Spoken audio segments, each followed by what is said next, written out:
Meus peritos e peritas, me conta, tá tudo certo por aí? Bom, começando mais um vídeo de hoje aqui no canal O Crime.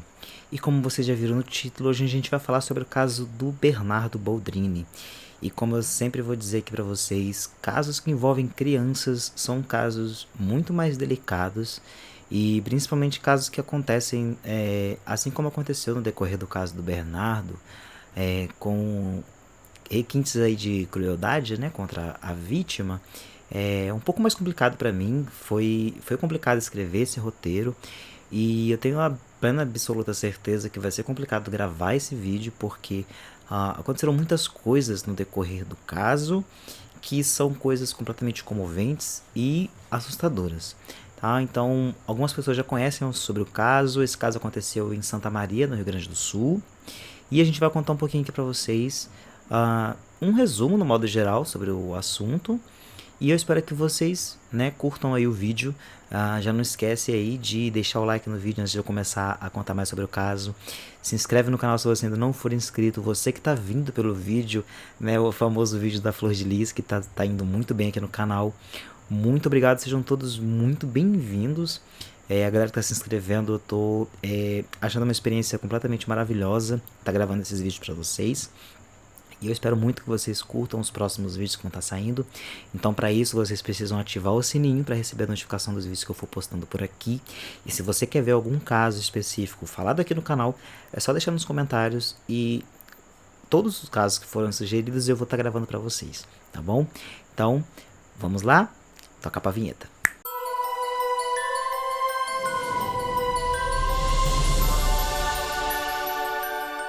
Bom, como eu disse no começo do vídeo para vocês, o caso de hoje a gente vai tratar sobre o caso do Bernardo Boldrini, uma criança de 11 anos que perdeu a sua vida aí nas mãos dos seus responsáveis aí, né? Bernardo Uglione Boldrini era um garoto de 11 anos que nasceu no dia 6 de setembro de 2002, lá em Santa Maria, no Rio Grande do Sul. Ele era filho de Leandro Boldrini e Odilaine Oglione. Bom, no momento dos fatos, Bernardo já tinha perdido a sua mãe, né? Bernardo ele perdeu a sua mãe ela tirou, né, a própria vida. E Leandro, que era seu pai, ele era médico, ele tinha ali uma clínica particular. E até o momento dos fatos, ele era casado, já tinha uma filha pequena, que era a minha irmã do Bernardo. E a madrasta do Bernardo chamava Graciele Ugolini. Tá, mas para contextualizar vocês sobre quem são essas pessoas, eu vou contar um pouquinho do relato sobre as investigações da polícia, né? No dia do julgamento a gente descobriu que, de acordo com as investigações, o relacionamento entre essas três pessoas dentro de casa não era muito boa. Essas três pessoas que eu digo são Leandro Boldrini, Bernardo Boldrini e Graciele Ugolini, né? Que são pai, filho e madrasta. Então, de acordo com as investigações, até com testemunhas, o relacionamento dos três não era muito bom. Por quê? Porque Leandro e Graciele consideravam o Bernardo como um empecilho para o relacionamento dos dois.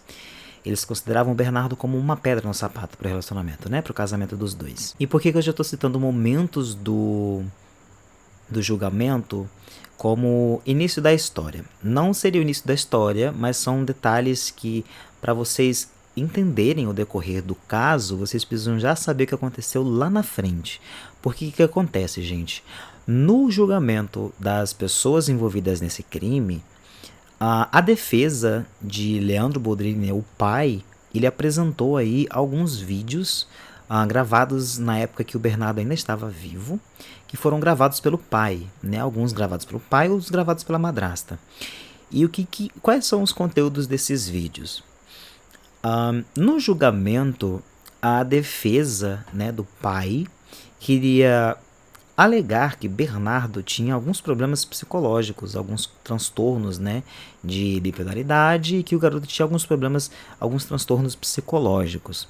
E a justiça, né, ela ignorou, né, essas tentativas de alegações aí da defesa, né, do Leandro Boldrini. Porém, gente, eu vou rapidamente explicar para vocês qual era o conteúdo desses vídeos.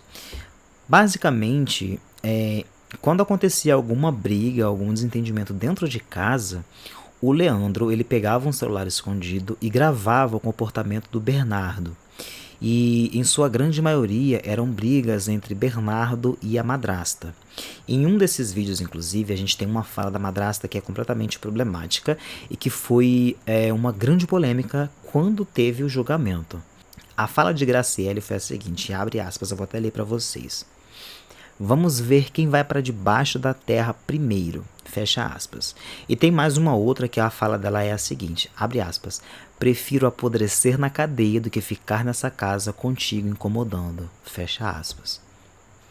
Então, gente, a gente está tratando aí de duas falas de uma madrasta de um garoto de 11 anos que é completamente problemática e o garoto já tinha alguns problemas. Por quê? Segundo as testemunhas do caso, Bernardo ele apresentava seríssimos problemas de carência. Exatamente. Por que a gente está citando isso? Em alguns momentos, algumas testemunhas citam que o Bernardo ele ficava dias fora de casa sem que o seu pai sequer o procurasse. O Bernardo ele saía para dormir na casa de alguns amigos e ele ficava dias. E o pai do Bernardo sequer procurava, Leandro sequer ligava para saber como é que o filho estava. Então é que ele vai usar uma dessas tentativas de explicação para o dia do suposto desaparecimento do garoto. Mas vamos lá, vamos continuar a contextualização de quem era Bernardo para que vocês entendam.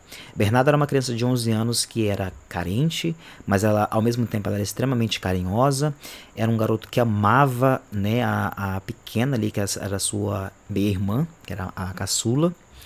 Ele amava o pai, ele a todo tempo tentava uma aproximação com o pai, mas isso não era possível, até porque o pai não tinha comportamento de uma pessoa que estava disposta a amar uma criança que não fosse a filha dele com a Graciele, que é a sua atual esposa. E falando em atual esposa, a gente vai ter uma polêmica mais lá na frente em relação à morte da sua ex-esposa, a mãe do pequeno Bernardo. Mas depois eu vou contextualizar para vocês o motivo, né, da sociedade, não a justiça, a sociedade ter levantado uma suspeita em torno da morte da mãe do Bernardo. Em um dos vídeos apresentados pela defesa de Leandro, a gente também tem uma situação muito problemática, mas envolvendo aí o próprio Leandro. Em um momento de surto do Bernardo, em uma briga com uma discussão com o pai, o Bernardo ele acaba tomando de posse ali um facão, né? E aí ele, claramente no vídeo ele está muito descontrolado, ele estava com muita raiva, ele chorava bastante. E o Leandro ele me solta uma fala que eu também acho extremamente problemática, principalmente para quem é pai. Leandro ele vai soltar a seguinte frase, abre aspas, vamos machão, faz alguma coisa com essa faca, fecha aspas. Bom, gente, a gente já deu para notar que o ambiente que o Bernardo vivia era um ambiente extremamente caótico, né? E vamos continuar a contextualização de quem era Bernardo. Bernardo na escola ele apresentava boas notas, era um garoto estudioso, porém o seu comportamento ele começou a mudar de acordo com as coisas que iam acontecendo dentro de casa. Bernardo às vezes aparecia com algumas marcas no corpo, às vezes ele aparentava estar triste, às vezes ele estava mais quieto dentro da sala de aula, e quando ele ia para a casa dos seus amigos, ele tinha ótimo relacionamento com as mães, né, dos seus amigos, e para algumas delas ele chegava até a fazer um pedido que assim é de cortar o coração. Ele chegava a dizer para as mães dos seus amigos, ele pedia permissão e pedia para que elas fossem mães dele também, porque ele não tinha mãe e o seu pai não o amava, que ele só amava a sua irmã caçula. Então dá para perceber a carência que esse garoto tinha e a falta de amor por parte de uma família que ele tinha. Ele tinha ótimos avós, paternos inclusive, avós maternos também. Os avós maternos até em um momento ali da sua vida eles tentaram, né, ter a guarda do Bernardo, mas isso não foi possível, né, até porque a gente leva em consideração o fato de ele ter o pai vivo, as condições financeiras do pai serem muito boas, porque ele era um médico e tinha uma clínica, né, particular. Então, a justiça levou muito em conta isso também. Mas falando em justiça, a gente tem um ocorrido, né, no decorrer ali da vida do Bernardo, que inclusive foi, né, no fatídico ano, né, do que a gente vai chegar em questão, que foi ali no ano da sua morte, né? O Bernardo já estava com 11 anos e ele fez uma visita a um juiz, onde ele tentou uma negociação, né, digamos assim, entre aspas, né? Ele conversou com esse juiz e ele disse que ele queria, com muita urgência, uma nova família. Ele pediu permissão para que ele tivesse uma nova família, porque a família dele não gostava dele, ele sofria maus tratos, ele sofria pressão psicológica. E assim, gente, a gente vai entender que até então houve algumas visitas, né, de conselho tutelar na casa do Bernardo, mas assim, nada foi encontrado e os pedidos de socorro do Bernardo, basicamente eles foram ignorados após isso. E era muito preocupante. Teve um ocorrido também onde o Bernardo ele foi para casa de um dos seus amiguinhos e aí na volta a mãe desse coleguinha, ela tocou no interfone para que fosse aberto, né, o portão para que o Bernardo entrasse, né, dentro de casa. Porém, gente, a mãe desse coleguinha de Bernardo já sabia como era a família do Bernardo. Já sabia como é que era em relação à responsabilidade deles sobre o garoto. Então ela ficou esperando até que alguém fosse abrir o portão. E pelo que conta essa testemunha, esse portão, gente, essa mulher ela ficou esperando com que fosse aberto esse portão por mais de 1 hora e esse portão não foi aberto. E conta-se em testemunho que quem atendeu o interfone foi Graciele, madrasta de Bernardo. E ela disse que já ia descer para abrir o portão. E mais de 1 hora isso não aconteceu. Então a mãe desse garoto ela pegou o Bernardo de volta e levou ele para casa.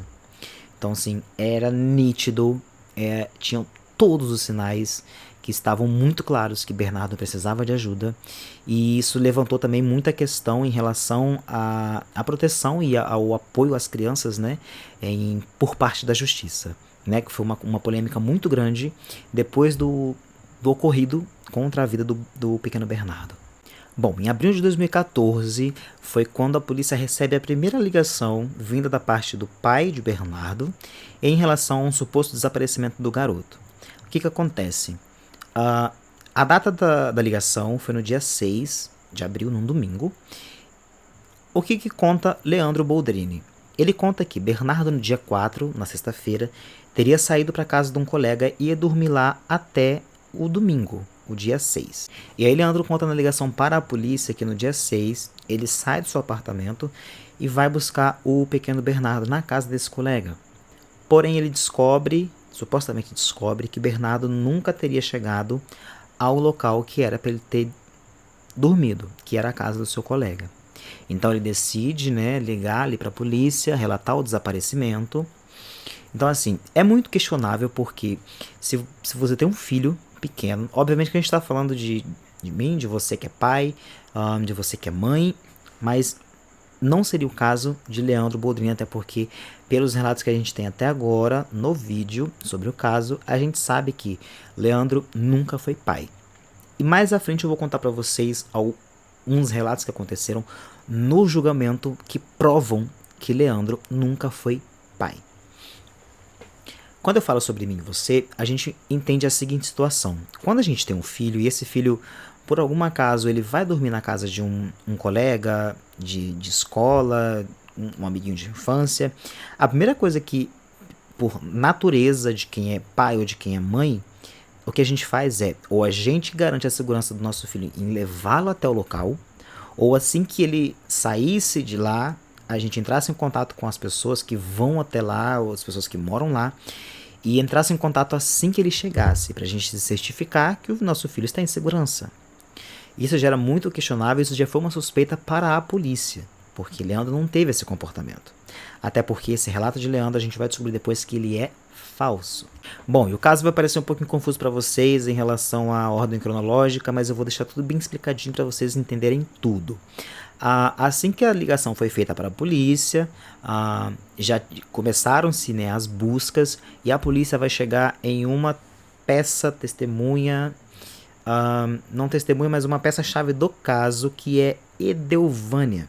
Edelvânia é uma das envolvidas no crime contra a vida do Bernardo e Edelvânia é amiga de Graciele, madrasta do Bernardo.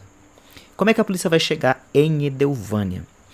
Bom, no dia 4 de abril, que foi a data, né, do suposto desaparecimento aí do Bernardo, Graciele vai tomar uma multa por excesso de velocidade. Graciele estava dirigindo um carro que não era dela, era aí da Edelvânia. E o que acontece? No julgamento, nós temos aí o relato desse policial que parou as duas e que multou a Graciele por excesso de velocidade. Graciele estava dirigindo entre os municípios de Tenente Portela e Palmitinho, que era mais ou menos ali 50 quilômetros ali da onde eles residiam. Bom, esse policial que abordou Graciele, ele vai relatar no julgamento que no carro tinham Graciele como motorista, Edelvânia no banco da frente e o Bernardo estava no banco traseiro. Bernardo aparentava ali estar com sono, aparentava estar sonolento, e aí depois a gente vai descobrir o porquê Bernardo estava nessa situação. Porém, naquele momento, para o policial parecia ser uma situação tranquila, um ambiente tranquilo, não tinha um relato de desaparecimento, não tinha queixa de desaparecimento, até porque Bernardo não estava desaparecido, né? Mas aí depois a gente vai descobrir que naquele momento Bernardo já estava dopado. Porque o que acontece? Antes dessa viagem começar, Graciele, ela pega um remédio, eu não vou citar nomes aqui, né, pra não... Enfim, mas ela vai pegar um remédio ali, ela vai alegar para Bernardo que esse remédio seria um remédio comum para enjoos, porque Bernardo ele sempre enjoava quando ele fazia viagens um pouco mais longas de carro, então ele tinha enjoos, ele chegava assim a vomitar. Então ela vai dar esse remédio para ele nessa alegação de que era para enjoos. Porém ela já estava tentando dopar Bernardo, para que ele não soubesse, né, para onde eles estavam indo. Tanto é que no decorrer da viagem ela vai também dizer a Bernardo que eles estavam indo em uma benzedeira. E a história inicial que ela conta para Bernardo, que foi o motivo de Bernardo ter saído com ela, mesmo não gostando muito de Graciele, ela disse a ele que ela queria que ele fosse com ela ajudar a escolher uma televisão nova para casa.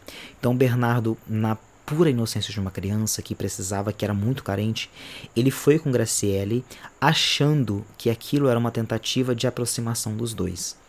Então ele entra ali junto no carro junto com Graciele e ele toma esse remédio, né? Então ele já começa a bater aquele sono, que é o efeito do remédio, que é um remédio muito forte. Então ele toma esse remédio, logo o remédio começa a fazer efeito, então eles seguem viagem, porém mal sabia Bernardo que ele estava em viagem com destino à própria cova. E bom, como o carro era da Edelvânia, foi fácil, né, a localização desta bendita Edelvânia. A polícia chegou até ela e começaram-se a fazer o interrogatório, né? Fizeram ali as investigações e começaram a questionar a Edelvânia e não foi muito difícil fazer uma pressão sobre ela até que ela entregasse todo o crime, chegando inclusive a levar a polícia até o local onde estava o corpo do Bernardo. Então, vamos aos fatos, gente. O que acontece? O que aconteceu? Quais são os relatos de Edelvânia? E a gente vai bater de frente com os relatos da Graciele e também com os relatos do Leandro, que é o pai do Bernardo. O que Edelvânia vai contar para a polícia? Seguindo viagem, Bernardo já estava um pouco dopado. No local onde o corpo de Bernardo foi enterrado, já tinha uma cova cavada.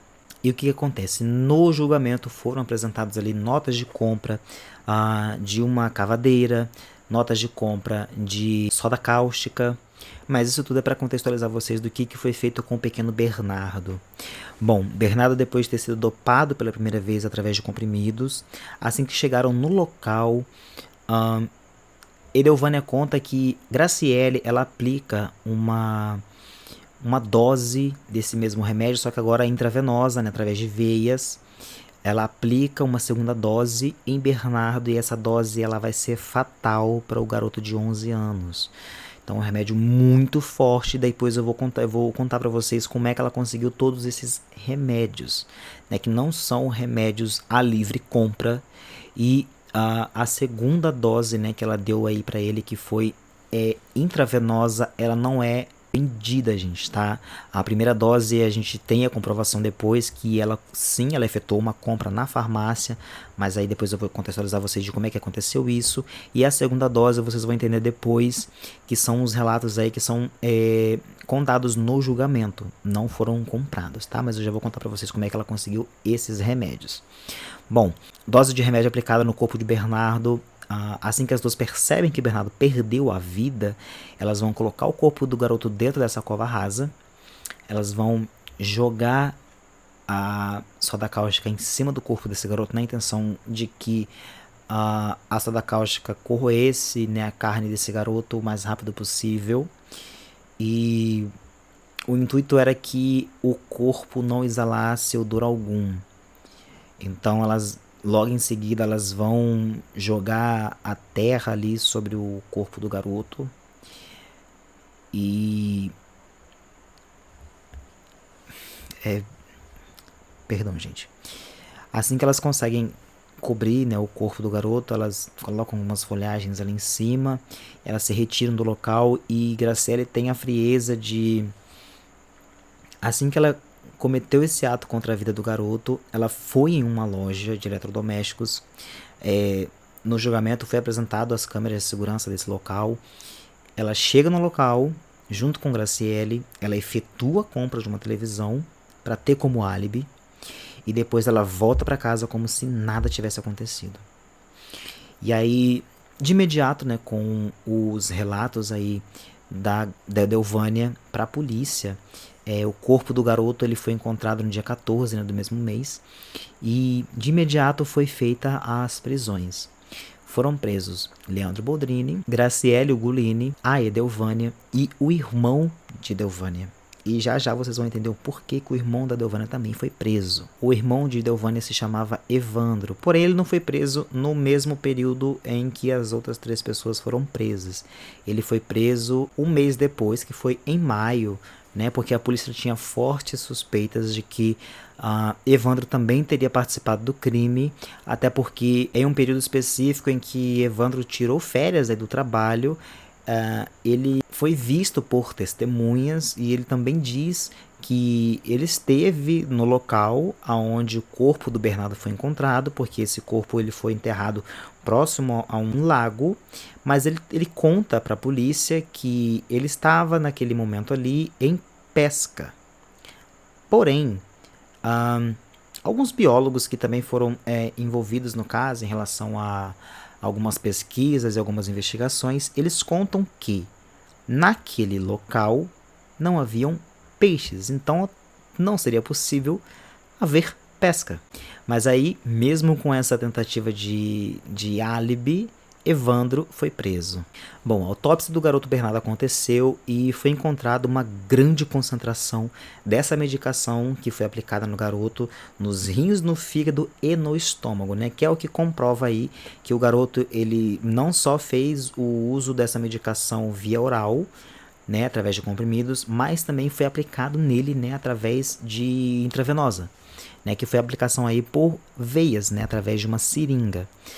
O problema é que, de acordo com os dias que esse garoto teria ficado ali naquela cova e sobre o corpo dele teria sido jogada, né, a soda cáustica, não tinha sobrado, gente, nada de material biológico para que fosse feito nenhum exame ou nada do tipo. Não tinha sobrado pele, então não tinha como poder comprovar que houve essa aplicação da medicação através de intravenosa, mas isso aí também já foi contado aí por Delvânia. E também parte do lado que corrobora com isso é a presença aí, né, essa alta concentração dessa medicação em alguns órgãos do garoto, né, o que não seria possível se fosse consumido através, né, via oral. E aí eu vou explicar para vocês como Graciele conseguiu essas medicações. Primeira forma, remédio comprado na farmácia. Não é um remédio comum, então ele só é comprado através de uma receita indicada por um médico. Quem era médico? Exatamente, Leandro. Leandro Boldrini, pai de Bernardo, é médico. E Graciele ela apresenta uma receita assinada pelo pai, né, assinada pelo Leandro. E aí ela consegue efetuar a compra desse remédio em uma farmácia. No julgamento, a Graciela ela vai tentar ali livrar a barra de Leandro, dizendo que ela teria falsificado a assinatura de Leandro, né? Mas a justiça ela não aceita essa alegação, né? Tanto é que Leandro está preso. E o que acontece? Segunda fase do remédio, que é a dose intravenosa, né? Que é a seringa ali do remédio. Não é vendido em farmácias e eu vou deixar vocês adivinharem quem vocês acham que trabalha no consultório do Leandro e é responsável pela área da medicação. Sim, Graciele. Ela era responsável por assinaturas e controle de estoque. Eu não sei ao certo se ela tinha algum curso especializado nisso, se ela era enfermeira ou algo do tipo, mas ela trabalhava com o Leandro e ela alega, que ela roubou uma das doses aí do remédio lá do consultório. E Leandro alega não ter sentido falta desse remédio. Depois ele entra em contradição, diz que sentiu falta, mas não levou isso em consideração. Porém, como ficou muito contraditório, o julgamento ele é muito bagunçado. O Leandro ele apresenta uma frieza muito gigantesca. E por que eu disse a vocês que no julgamento Leandro, o comportamento dele prova que Leandro nunca foi pai. Em todo momento do julgamento, em todos os relatos de Leandro, ele se refere ao Bernardo Boldrini como o garoto. Ele não trata Bernardo como filho, ou meu filho, ou... Ele simplesmente trata Bernardo como o garoto. É assim que ele chama Bernardo em todos os momentos do julgamento. Ele diz o garoto para todas as situações que ele vai descrever ali com o seu próprio filho, o Bernardo. Bom, o crime aconteceu, como eu disse para vocês, porque Graciele e Leandro eles consideravam o pequeno Bernardo como um empecilho aí para o relacionamento dos dois. E o envolvimento de Edelvânia com Evandro, segundo a justiça e segundo as investigações, eles teriam participado do crime movidos por dinheiro. Leandro teria oferecido uma quantia em dinheiro junto com Graciele para que a Edelvânia e o Evandro quitassem ali uma compra de um imóvel, e seria exatamente por isso que eles teriam topado participar desse crime brutal. Tanto é que na busca aí da polícia, eles investigaram a casa da Edelvânia, foi onde eles encontraram, né, algumas ferramentas que foram usadas aí na escavação da cova do garoto. Tanto é que foi também uma das fortes suspeitas aí que Evandro tivesse cavado já dias antes essa cova, né, para o pequeno Bernardo, então que já levaria a provar que o crime teria sido premeditado, né, que teria tudo sido preparado muito antes do fatídico dia que teria sido a morte do pequeno Bernardo. Só que o que acontece? No depoimento da Edelvânia, ela livra, né, a barra do irmão e ela diz que quem cavou a cova foram elas, e que Evandro não teria nada a ver com esse crime brutal. E em 2014 mesmo, ela vai dar uma entrevista para o Fantástico, gente. Ela vai dar uma entrevista, né, em julho, né, para o Fantástico, e ela vai dizer o seguinte, abre aspas: fomos lá naquele dia fazer o buraco, mas com a enxada não dava. Aí fomos comprar as coisas. A pá, uma cavadeira, e a enxada foi jogada fora, foi jogada no mato. Compramos um produto para dissolver a pele e não dar cheiro. Foi comprada uma soda, fecha aspas. E aí nessa mesma entrevista ela vai falar um pouquinho sobre o crime. O relato dela para a entrevista é o seguinte, abre aspas: entramos no meu carro, o menino sentou atrás. As coisas já estavam no porta-malas, era uma pá e a soda. Era o kit médico para matar. E então ela foi no meu carro dirigindo, eu fui no banco da frente, Bernardo foi atrás. Ela disse que ia levar ele numa benzedeira e que ia benzer ele. Disse que lá tinha que fazer o procedimento, um piquezinho na veia, né? Fecha aspas, que foi aí a aplicação do medicamento na veia do garoto. Bom, com todas essas provas, né, a gente já não tinha mais o que contestar, já tinham os nomes dos envolvidos no crime, tínhamos aí a brutalidade desse crime, e a gente vai pro julgamento. Tiveram-se as oitivas, né, e isso foi um processo demorado, gente. As oitivas aí são as audiências de instrução, onde a gente vai saber, né? As oitivas são as audiências de instrução, onde a gente vai saber se o caso ele vai ser levado a júri popular ou não. E nesse caso nós tivemos sim um júri popular. Bom, o julgamento aconteceu 5 anos depois, né, do crime, e ele ocorreu ali entre dia 11 e 15 de março de 2019. Né? Levamos aí ao júri popular e a gente vai explicar para você, eu vou explicar para vocês o que aconteceu nesse julgamento. Assim, muito resumidamente, gente, porque aconteceu muita coisa. A gente teve cenas de desmaio, a gente teve muito choro, a gente teve a frieza de Leandro, a gente teve discussão entre defesa e o Ministério Público, a gente teve muitos erros, né, nesse julgamento, porém nós temos condenados. Mas vamos lá, vamos contextualizar o que aconteceu nesse julgamento. Bom, a Graciele, a versão dela seria basicamente o seguinte. Ela diz que ela teria dado uma medicação para o garoto para que ele dormisse, né, para que ele não passasse mal durante a viagem até para efetuar a compra desse aparelho de televisão. Bernardo teria não reagido muito bem à medicação, teria perdido a vida. E aí Graciele conta que teria ficado completamente com medo e que decidiu enterrar o corpo do garoto.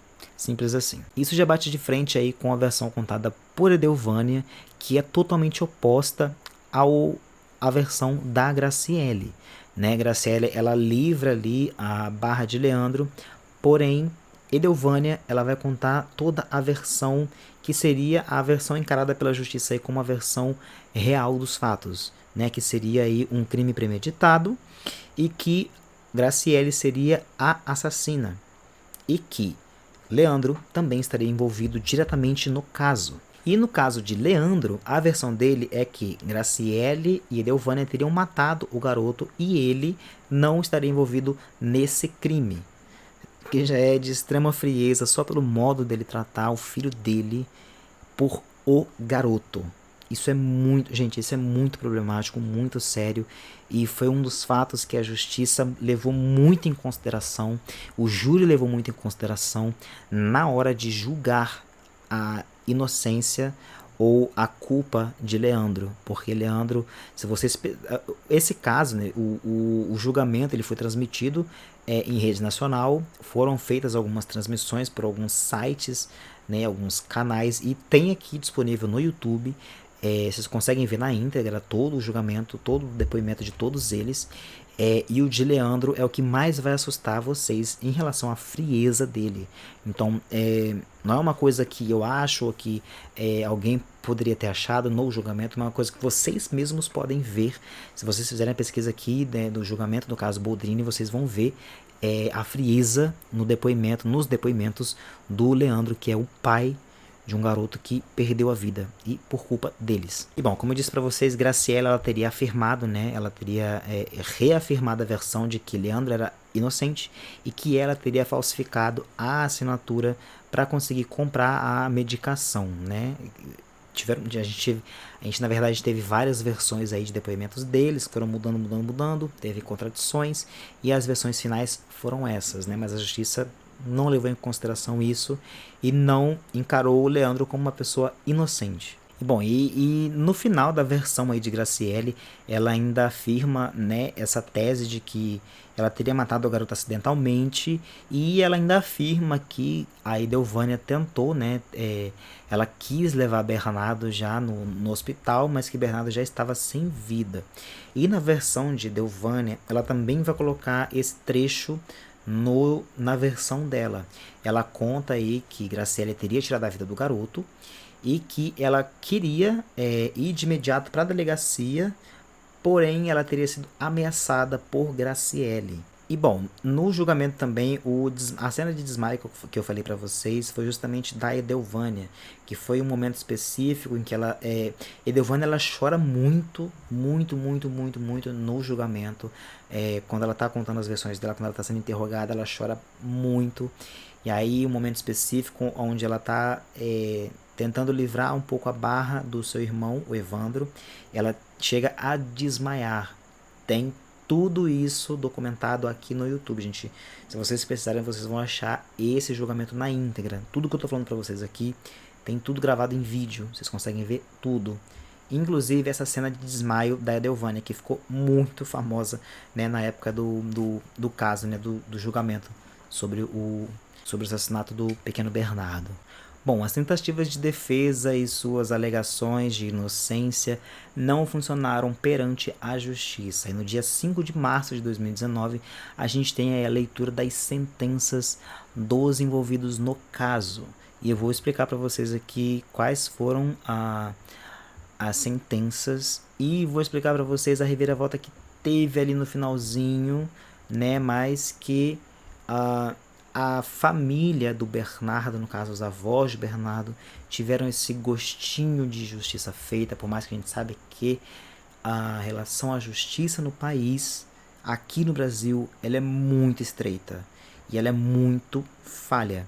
Mas a gente teve a leitura da sentença, todos foram condenados e eu vou falar para vocês quais foram as condenações. Bom, e eu vou ler para vocês, né, até porque pode fugir alguma informação da minha cabeça, mas aí no dia 5, né, de março de 2019 foi transmitida em rede nacional também, em algumas transmissões ao vivo, em alguns sites, inclusive aqui no YouTube, essa leitura de sentença que foram as seguintes. Bom, de acordo com a sentença, Leandro, que é o pai do Bernardo, ele foi condenado a 33 anos e 8 meses de regime fechado pelos seguintes crimes: homicídio doloso quadruplamente qualificado, ocultação de cadáver e falsidade ideológica. Graciele Gulini, madrasta do Bernardo, ela foi condenada a 34 anos e 7 meses de prisão em regime fechado pelos crimes homicídio quadruplamente qualificado e ocultação de cadáver. Edelvânia, amiga da Graciele, ela foi condenada a 22 anos e 10 meses de prisão em regime fechado pelos seguintes crimes: homicídio triplamente qualificado e ocultação de cadáver. Evandro, irmão de Edelvânia, ele foi condenado a 9 anos e 6 meses em regime semiaberto por homicídio simples e ocultação de cadáver. Bom, e como todo mundo foi preso em 2014, até o momento do julgamento eles estavam presos, né? E tecnicamente o Evandro já teria cumprido 5 anos ali da sua pena, né? Que foram esses 9 anos. Então esse tempo que ele ficou preso já foi adicionado na pena dele. Então o restante ele está cumprindo, né? Até hoje é no semiaberto. Então, a gente teria praticamente aí 4 anos ainda de pena. E como a gente já está em 2023, esse ano a pena de Evandro se encerra, tá? Então, esse ano, acho que até o final do ano, Evandro já é considerado um homem livre. Porém, a gente sabe aí que é por isso que a gente fala que a justiça no Brasil é muito falha, porque ele participar de um crime desse e em poucos anos ele ser considerado um homem livre, que não deve nada à justiça, é muito, muito revoltante. Porque uma vida de 11 anos ela foi tirada brutalmente. Bom, em todas essas sentenças elas tiveram aplicação de recurso. Bom, eu vou ler uma nota aqui que eu encontrei que vai explicar essa reviravolta que eu falei para vocês que teria nesse finalzinho aí, tá? Bom, em 2021, no dia 10 de dezembro, por 4 votos a 3, os desembargadores do primeiro grupo criminal do Tribunal de Justiça do Rio Grande do Sul acolheram o recurso do réu Leandro Boldrini para que seja realizado um novo julgamento pelo Tribunal do Júri. Na argumentação, o relator, o desembargador Honório Gonçalves da Silva Neto, afirmou que o promotor de justiça não realizava perguntas, mas sim argumentações na ocasião do interrogatório de Leandro. E isso tudo tem registrado nos vídeos, nas transmissões aqui no YouTube, né? Não vou opinar sobre isso, né, até porque não entendo muito bem de julgamentos, não entendo como é que são o passo a passo, como é que é todo o decorrer de um julgamento, porém eu acho assim são recursos da defesa, né, gente? Eu realmente não vou opinar sobre isso. Bom, e de acordo com as pesquisas que eu fiz, né, eu não consegui encontrar ali alguma informação referente a isso, né, referente ao que eu li para vocês aqui nessa nota, que foi, né, essa questão do novo julgamento do Leandro, né, que foi aí uma coisa que foi acolhido aí pelo primeiro grupo criminal ali do Tribunal de Justiça do Rio Grande do Sul. Então eu não consegui encontrar se já está marcado o novo julgamento, se já tem datas, alguma coisa do tipo, não consegui encontrar informações desse novo julgamento. O que mais assusta é saber que o crime ele pode ter sido premeditado muito antes do que a justiça ela entende como premeditação desse crime. Porque com a apresentação desses vídeos que eu falei para vocês da defesa aí, né, do Leandro, a gente entende que o pai e a madrasta já poderiam estar planejando fazer algo com o garoto muito antes de começarem a colocar em prática esse plano tenebroso. Porque a defesa e o próprio Leandro, eles tentam apresentar esses vídeos como uma prova de que o garoto era transtornado, de que o garoto tinha problemas psicológicos. Então já era uma tentativa, né? Esses vídeos já eram, né, uma espécie de álibi para quando acontecesse algo do tipo que foi o que aconteceu, e eles usassem isso como uma forma de defesa, como um álibi. Tanto é que foi o que eles tentaram fazer. Eles tentaram usar esses vídeos contra a própria vítima que não estava ali para poder se defender, que é o pequeno Bernardo de 11 anos. Mas tiveram testemunhas a favor do garoto, tiveram provas periciais e tiveram o testemunho relata, né, a confissão de uma das participantes desse crime. Provas incontestáveis, não tinha como os envolvidos fugirem, né, desse crime, e estão condenados e ainda até a data, né, dessa gravação eles estão presos. E por que eu falei para vocês lá no início que a morte da mãe do garoto Boldrini, ela teria sido levantada uma grande suspeita pela sociedade, isso não pela justiça. Caso tenha sido levado em consideração pela justiça, isso provavelmente vai estar ali, né, em um sigilo de investigação, né, vai estar sobre um segredo judicial. Porém, a sociedade levantou a seguinte questão. Segundo relatos aí do próprio Leandro, né, a ex-esposa dele, que é a mãe do Bernardo, ela teria tirado a sua própria vida. Bom, e a versão que ele conta, né, e que eu vi em um vídeo explicando mais sobre esse caso, é que foi o seguinte: o Leandro ele já tinha, né, a sua clínica, e a mãe do Bernardo aí, a Odilane, ela teria chego no local, né, que é a clínica do Leandro, e ela disse para uma das funcionárias dele que ela queria entrar no consultório dele para conversar com ele. E segundo uma dessas funcionárias, ela aparentava, né, isso foi contado, né, na época do caso, né, que realmente teria sido fechado o caso como, né, né, isso, não posso falar essa palavra aqui no YouTube, mas, né, que ela teria tirado a sua própria vida. Mas aí, em depoimentos, né, a essa ex-funcionária, se eu não me engano, conta que ela teria chegado lá e ela aparentava, né, estar um pouco transtornada. Porém, como era esposa, né, do dono da clínica, a entrada dela foi autorizada. E aí, relatos até de pessoas que estavam no local no momento do ocorrido contam que pouco tempo depois da entrada, né, da Odilane dentro do consultório do Leandro, houve-se um disparo. E aí Leandro sai correndo, né, de dentro do seu consultório, sua roupa tá suja de sangue.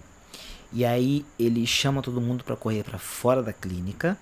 E lá fora ele vai contar o que teria acontecido lá dentro. Ele conta que a Odilane teria entrado ali descontrolada e ela a todo tempo falava que ela ia retirar sua vida, que ela não aguentava mais e que ela apresentava, né, transtornos psicóticos e que ela apresentava sérios problemas psicológicos e psiquiátricos, que ela tinha depressão e que no momento em que Leandro tentava conversar com ela, ela desfere ali um disparo contra a própria cabeça. Essa foi a versão contada por Leandro.